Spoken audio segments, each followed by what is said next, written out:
Hello and welcome to Pathways. I am your host, Amber Stitt. And today we welcome Ron Earley. Welcome to the show today, Ron Earley. Thank you so much for having me, Amber. It's very nice to get a chance to sit with you today. Ron, you are known as the sales god. So we're going to unpack this because I think a lot of people would love to be in your position, having multiple million-dollar companies, maybe more now, by the time I read your history. So tell us how you coined this title of sales god. Where did this come from? This actually came from an older gentleman that I taught sales training to. When I was in my younger 20s, I was given an opportunity, and I ended up every entrepreneurial story drops out of college or doesn't go to college, and you want to make sure that you capitalize on every opportunity that's given to you. And I knew that if I left California and left Pasadena community, I had this whole plan. I was going to go to UCLA, and I wanted to get my exercise science degree. And I ended up getting offered a job back in Florida for this gym, YouFit. For the time, they were doing really, really great. I don't even know if they're around anymore, but they were doing very, very well for themselves. And it just so happens that after going through this long explanation of explaining to my parents why I was dropping out of college, why I wasn't going to be there, and how I can make money doing the same exact thing if I finished those 4 years without having to do it without debt, they had a hard time wrapping their head around. And just unfortunate circumstances. Sometimes you gotta find a way to get through the grit. I was there for 24 hours before my director, which is just the guy that gives these assessments, fitness assessments, and associates the clients with the trainers, he got fired. So I quit college, moved across the country again, worked there for 24 hours, and I had no way to get clients because that guy was gone. And unfortunately, in the company, you needed an exercise science degree in order to do those assessments. Now we're back to that. Right. So it was very unfortunate. And there's 12 gyms in our district. We were the only one without an actual district trainer, their director at the time. But our gym ended up having the highest cumulative sales within one gym. And we were the only one without a director, which indirectly drew a bunch of attention to me because I needed a way to make money. So I just walked the gym and I floor pooled a lot of people. And long story short, within a few months, they ended up creating a position inside the company where you no longer needed a degree. You could train and you could get promoted into that position called EIT. And within a year and a half, I ended up training the majority of the state of Florida for all their gyms. And I was the guy that was half of everybody else's age in that position, teaching them how to sell. And it created a lot of problems and a lot of difficulties because for you to be a person that breaks the rules or changes the rules inside a company, and you got people that are doing a job for 10, 15, 20 years longer than you, and then you come and now you're their boss and you want to teach them something, they have a chip on their shoulder and like, what's this guy going to teach me? So it was a very interesting shift, and me trying to figure out how I was doing what I was doing, being able to learn it so I could reteach it, and get in front of a group of people that didn't want to be taught. So it was very interesting. I ended up shaping this whole entire state. Every one of our gyms, we ended up hitting goal, and I made a name for myself in the company. And I had this older gentleman, and every time I come in, coolest dude in the world, he had a nickname for everybody. And I walked in one day and he's like, "It's the sales god." And I'm like, I actually like that. It's got a ring. Yeah, I'll take it. A ring to it. Well, keep going. Yeah. No, within that month, I mean, we'd always do these group meetups every 2 weeks. So all the gyms would get together in one place. And just because that one guy, that's just what everybody started calling me. And it stuck for a little bit and got let go after I left the gym. And I haven't really thought about it a lot, but the social media presence thing, so this is a really good handle, I think, to bring that. It's catchy. That's a bit of your origin story, but I've met you and talked with you before. And I just remember some interesting transitions into the company that you have now, present day automation empire, that we can potentially touch on. Because I was thinking the sales god came in after the fact and was attached to the 1.4 billion plus revenue. But I guess you got to start somewhere and learn, right? So after all of this time working through hitting record numbers, seems like it's in your DNA. Has this always been something that you thought, I'm probably always going to be some variation of an entrepreneur. I'm going to own a business or two or more. Was that always a thing for you mentally? I had this conversation with my mom a week ago, it's hilarious. I have a very good, healthy relationship with my parents, and they have a great relationship with my kids, and I'm very grateful for that. But we were laughing about some of the things I used to do as a kid, and they were always good about having friends come over for birthday parties. And at the time, Pokémon cards were it was the hot thing, when I was in 4th, 5th grade. And you didn't really have printers. Like people still Xeroxed then. Like that was like the thing. Ron, I'm old enough to know about that. Yeah. Right. I know that some people I can tell the story to and they understand. And then other people that you might not get it. And I remember riding my little Python bike up to this Publix that we had not far. And it was like a dime, 10 cents to make copies. And after my birthday party, I had duplicates of all the same cards. So I made my own price sheets. I remember making 10 of them, passing them out on the bus. I remember my dad sitting down with me and wanting to know like what I did or who I stole from, or if I was involved in drugs. It was a very serious conversation. I came home with like $240 in the fourth grade. Oh my gosh. Yeah, it was, that was the very first, we'll call it like entrepreneurial or job flipping thing. And I don't even know why I did it. I guess I just did it for the fun of it. And we had little extravaganzas like that. My mom helped me put together after that happened throughout school. So I don't know. Maybe it's just always been in my DNA and my blood. I just, at scale, was something way bigger than I thought that I ever would have created. Do I remember this correctly? That was your father also an entrepreneur? Yes. In the simplest of ways, he's a business owner, owned a construction company. And he was one of those people that worked through, I don't want to say like just going through the ropes and learning how the tide turns inside a company, but he knows everything that there is to know about building a house. And construction was always his avenue. And that's where he was able to get a job. I was supposed to be the first person in our entire lineage to finish college. And that didn't happen. I think that's part of the reason why there was a big confliction between me and my dad when I first left. Sure. And him running a business like this, like pouring concrete and laying block, it's very hard on your body. Mm-hmm. And you get stuck in, and I don't mean this in the worst ways, but like it's just the caliber and quality of people that work in that job when it comes to dependability, it's very difficult. So a lot of times you get stuck working in the job, you can never work on it. Mm. And that's a lot of the reason why he never really wanted me to make my own business. He didn't know any different. It's just, you can only communicate what you know. It's hard to communicate what you don't. But that being the groundwork of what you've experienced younger, do you think that had anything to do with your love of building out a framework and automation, like automating things, process? It did when it came to sales. Ironically, one of the hardest things in the world that I ever did was figure out how to create a system and then teach people how to speak in written word. Like nothing is more difficult than teaching people how to talk by putting text. It's one of the most unorthodox things in the world that you can put yourself through. It's easier to teach people to talk by talking. It's kind of like you can't really teach somebody how to swim by reading it in a book. You got to go do the act. Yeah.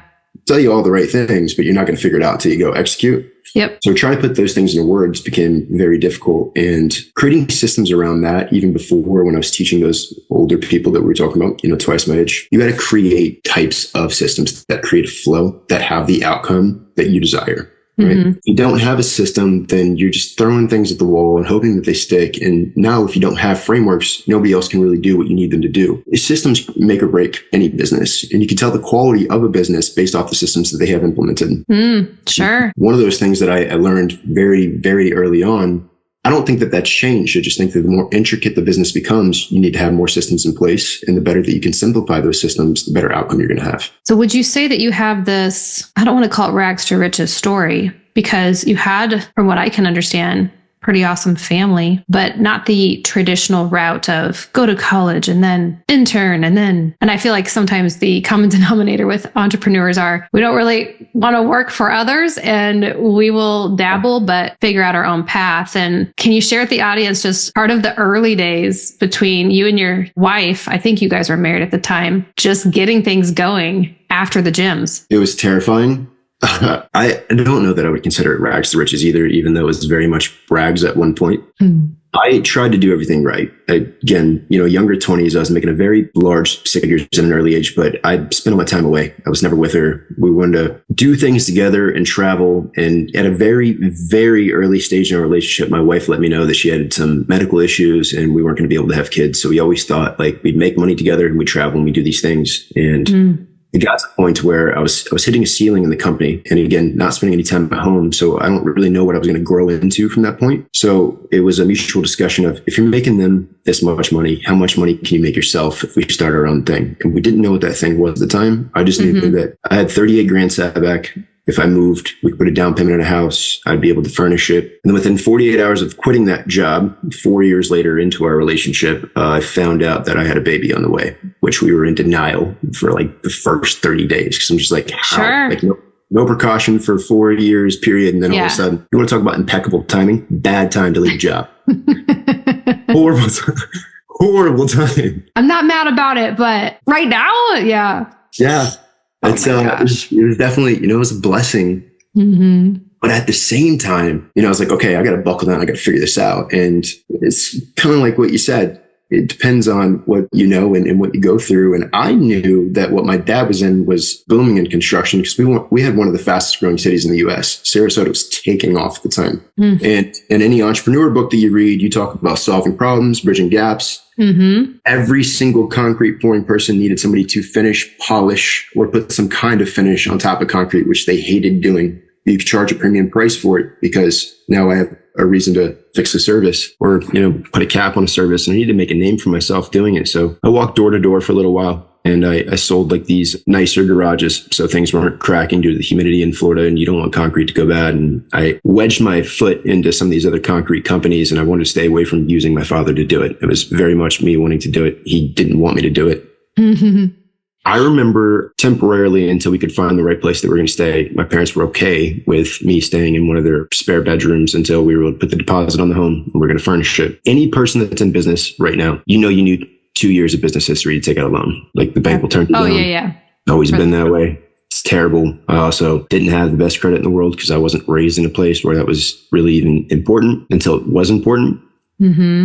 And I hit a breakthrough. There's this Thursday where I talked to this contractor and he's like, listen, we're building Boca Grande, very expensive city. If you want the whole entire subdivision, I'll give it to you. It was something like 70 or 80 units at the time. Wow. I remember telling my wife, like, I can't keep running a floor grinder. I need to go buy one if I want to take all these on. But if I do, I'll make 4 times the amount of money and it'll only take me 4.5 months to do it if I get the equipment. So my uncle quit his job, told him I had the breakthrough for us. I had this whole thing figured out and I'm pulling this $24,000 grinder with this really POS $1,200 truck. Could have broke down at 8 point smiling ear to ear because I had this thing figured out on a Monday morning. And as soon as we pulled up on the job site, I found out the contractor got fired. Wait a minute.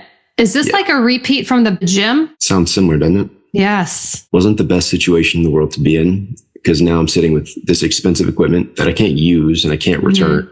I can use, but it's not door knocking material. Right. Like I have 80 jobs now sitting in front of me. Plus, Bo just quit his job to come and do this with me. Now, it wasn't anything he held over my head because obviously he was there with me. He went through it with me. It wasn't the greatest feeling, in the world, but like any other gym rep, before I went home and I had this very difficult conversation with my wife, I remember taking my pre-workout and not really thinking about, at least not at the time, where do you put yourself in places that other people that don't work traditional jobs are and during what times? Because no one at 11 a.m. is at the gym on a Monday that has a 9-to-5 job. Yeah. And I was there and I just had this guy that was just like nagging. And at the time, like I still was prep ready and I was very much into bodybuilding and I just wasn't in the mood to have conversations with it. Obviously, given the trying to let off some steam and just work through the issues at hand.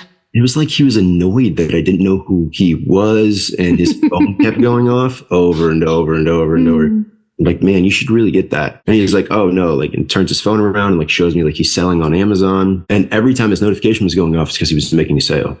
Now I'd done eBay flipping in the past with my wife, so we knew it was like side hustle money, but it wasn't like enough to where you could live off of it. What he showed me though, it was more than live off money. It was like, okay, this is serious. And after he went this explanation and showed me the back end, he's like, look, man, I do this thing every single weekend, Friday through Sunday. So this is my social media profile. Friday through Sunday. So that, right. So Friday, Saturday, Sunday, 3 days.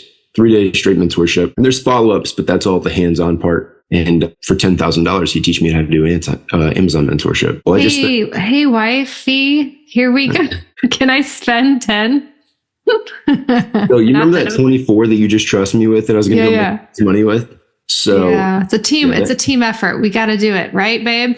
It was rough, and I think this is why it's really funny when you hear certain people talking about they quit when it gets tough. Because there are certain things that are going to work in your favor and you're going to think that they're going in the right direction. And you can weigh out all the pros and cons and you should always place your bets where the odds are highest stacked in your favor. I could not have foreseen that contractor getting fired. I still don't think I made a bad decision. Yeah, right, exactly. But I had to do my best to flip that thing because I very much made that $10,000 investment in it. And we started making money very quick on Amazon. And this is one of those things like they teach in courses. There's like some crazy statistic where only 12% of courses are ever finished. They're online bought course. Yeah. Someone else I just talked with said something similar to that. But they get such a bad rap about how they don't work or how they're fraudulent. How could they work if you don't do them? Right. I mean, I'm sure you see this working in the gym too. There's forfeiture on memberships. People don't show up. I mean, you got to do the work. It's the wildest thing. And I know he didn't because I would have written it down. But I remember letting him know, like, I think it was 10 or 11 days, maybe 12 days into selling. I sent him over my store sales. I sent him a screenshot for what I'm doing. He's like, hey, man, you need to slow down. I'm like, one, just spent all my money. I'm not slowing down anytime soon. Just borrowed a credit card because I ran out of the last $2,000 in capital that I had because I blew right through it buying the products to flip for inventory. And literally that very next day, I got hit with what's called a velocity review in Amazon, and they held my money for 62 days. So I went from 38 grand to broke, couldn't get access to any of my cash, and so much broke that I was like negative in dollars because now I'm sitting on borrow cash and messing up a credit card. And now, is this as a way for them to catch spammers and different bot type activity? Yeah, like any other business, which I never really viewed it this way. Because I mean, I did everything right. I guess it's just what in consideration wasn't taught. You have to have validity. So there needs to be positive reviews. There needs to be delivered products, quality checked, and they need to make sure you're a quality seller before they're not going to let you sell $30,000 and pay you $30,000 if they don't know your quality. Okay. And I'm assuming there's got to be some parameters like Instagram must have those. So in order to you to be on marketplace and buy something, because you always wonder as you're scrolling, I'm just going to buy this, and you do that quick impulse buy. You always wonder, is this legit? So there's obviously some parameters behind the scenes. But again, you have these obstacles. Yeah. I mean, we all do. But you're doing the work. There has to be a vision that's conducted. And then you need to have a plan of action along whatever it is to complete that plan, like wherever that goal is, wherever that lies. I hate using the word goal because I feel like everybody talks about setting goals. Sure. Goals, whatever form they might be, but it's more of that framework. But then having that, you've had the passion this whole time to get after it. Right. My biggest deterrent, honestly, out of all of it is I don't like the internet fame thing. I just had my son. I went to this 10X Growth Con thing, this Grant Cardone thing. Everybody knows who he is. I don't need to explain to you guys the real estate mogul. But I remember walking through this event and it really threw me off guard. And this is after I had got into, now teaching people how to do Amazon. I was with Tommy, the guy that taught me Amazon. He started auditioning. And I had people approaching me, wanting to take pictures with me. I didn't know who they were. I knew like a year ago I was broke. So I'm not like some internet celebrity. And it made me very uncomfortable. Uncomfortable to the point to where I remember just posting up on, honestly, it wasn't even a nice trash can, just wherever I could break away to go change my social media handle because I didn't want it being my name anymore. Yeah. I knew that if people approached me that I didn't know, they'd now call me Ron, not Ron, slight change, but I would immediately know the difference. Sure. And that was like my hesitation. So, we did this pullback. One of the guys I did Amazon training with, I ended up starting a sales and marketing agency with. I knew the space very well, and other people were coming in the industry. And I just figured, if I teach you guys how to sell this thing, I don't mind if you show your face on the internet. I just don't want that for me and my family. The sales and marketing agency blew up, and it did very, very well. And one of us ended up having to become the face. And long and behold, I found my way right back there again. Yeah, it's a tricky one because I know that you got a really tight knit family, and people like to see us as a family unit doing well, and we want that for others. But then again, just putting yourself out in the limelight, it's like, are we doing this? But it's almost like the relevance of today's society is to be able to have that face recognition. I mean, how are you supposed to build like no trust with all the things that people are doing abroad? Yeah, too many people are being taken advantage of, and as much as you don't want it, it doesn't matter what you do. You can do all the right things regardless. You're always going to get hate. People are always going to point a finger. They're always going to say, it's one of those hurdles that you want to get over. And with what's accessible, it really is one of the only ways to actually build something that's fortified, is to have a personal brand attached to it. Now, after you've gone through all of this, I feel like you've always given back, but let's tell the audience about your story during a post-hurricane in Florida, what you did. Because you're a tough guy, but you're a nice guy. I already know that, but I want everyone else to know. I don't know how I necessarily feel about the first part. I hear that a lot, but I am. I was raised in a family where you should take care of other people despite of what happens in the world. And if someone doesn't do it, then no one's going to do it. And I just happen to have like this crazy 6-wheel vehicle at the time. You guys have ever seen a Jeep Apocalypse? No. It's a cool story too. I ended up giving that away to one of our local firefighters, which was pretty awesome. And at the time I needed it. Like everything was underwater. Like no one had power. There's so much so that there were airboats that were like getting people out of houses right before they collapsed. It was very bad. So for 2 or 3 days, we delivered food and generators and fans, and it was just constant back and forth of trying to get into the city. It was just constant construction. And part of what Automation Empire even did as a donation to help do more, because what I already took out of my own pocket felt like I didn't make a dent on what was going on in that city. And just happened to catch wind with one of our other investors on what we were doing, which talked to the mayor in Sarasota, and we were awarded the key to the city for business donations into helping rebuild the city. Gosh, I can't even imagine. In Arizona, we might get a haboob. Yeah, the stuff that happens in Florida is pretty intense. I don't think they've ever had a hurricane that's ever moved that slow. They've had ones that have been as destructive, but this one was, I think it was like a couple miles away from hitting a category 5, but it was only moving at 8 miles an hour.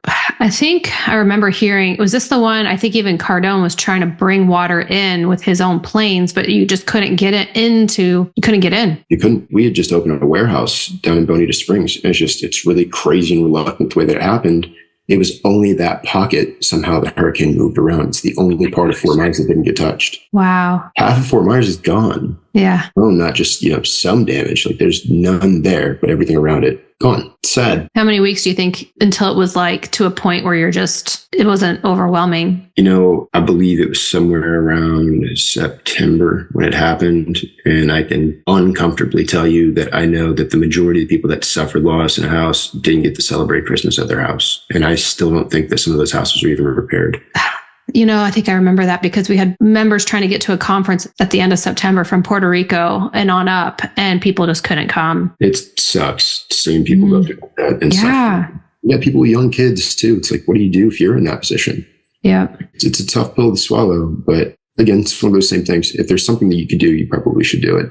Probably should do it. Now let's close up here with you talking about business and legacy. Is there anything that is a good takeaway for people to consider within, even if they're not an entrepreneur, but they're listening to us today, that they should be paying attention to, that you've incorporated as core values for your family? My biggest one, and this has been a very big push for me, especially lately. Not that long ago, we got involved with the National Association of Wholesale, and I got involved with government wholesale, and I'm in these rooms with these guys that are making billions of dollars. And I don't feel like I belong in the room because I'm not there making billions annually.